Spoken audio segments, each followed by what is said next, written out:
रायगड, महाराष्ट्रासह देश विदेशातील ताज्या बातम्या पाहण्यासाठी मॅक्स इंडिया लाईव्ह चॅनलला सबस्क्राईब करा आणि बेल आयकॉन दाबायला विसरू नका.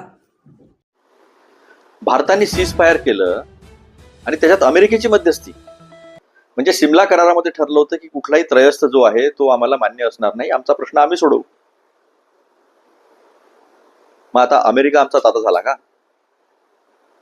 निक्सनला बाजूला ठेवलं होतं इंदिराजींनी आणि स्पष्ट सांगितलेलं होतं, 7वां आणि 17वां बेड़ा आया तो भी फरक नहीं पड़ता, हम हमारा काम करके रहेंगे. आणि गुडघ्यावर आणली होती पाकिस्तानची सेना आणि बांगलादेशची निर्मिती केली होती.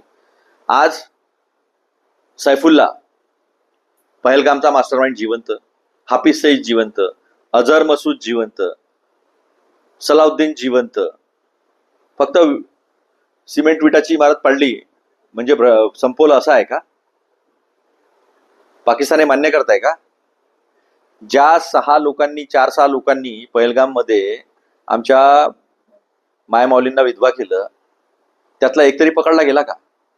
मग कोणतं ऑपरेशन सिंदूर कोणत्या अंगाने यशस्वी झालं?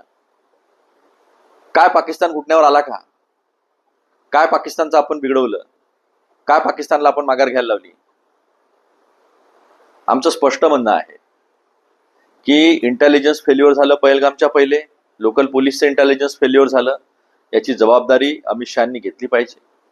देशाच्या प्रधानमंत्र्यांनी राष्ट्राचं मनोबल कमकुवत केलं, या देशाच्या सैन्यानं जो पराक्रम केला त्याचं मनोबल कमी केलं.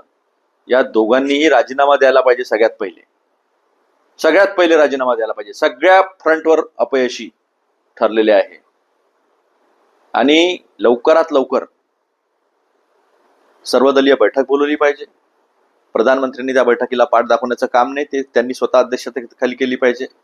ना मणिपूरला जात, ना काश्मीरला जात, ना सर्वदलीय बैठकीमध्ये कशाला घाबरता? आणि संसदेचं विशेष सत्र बोलवा.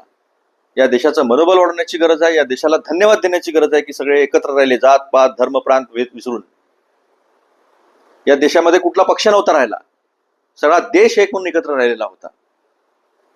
या सर्वांचा मनोबल वाढवणे, जगाला संदेश देणे, सैन्याला अभिनंदन करणे, या सगळ्या गोष्टीसाठी एक विशेष संसदेचं अधिवेशन बोलवणं गरजेचं आहे. ती पण आमची मागणी आहे.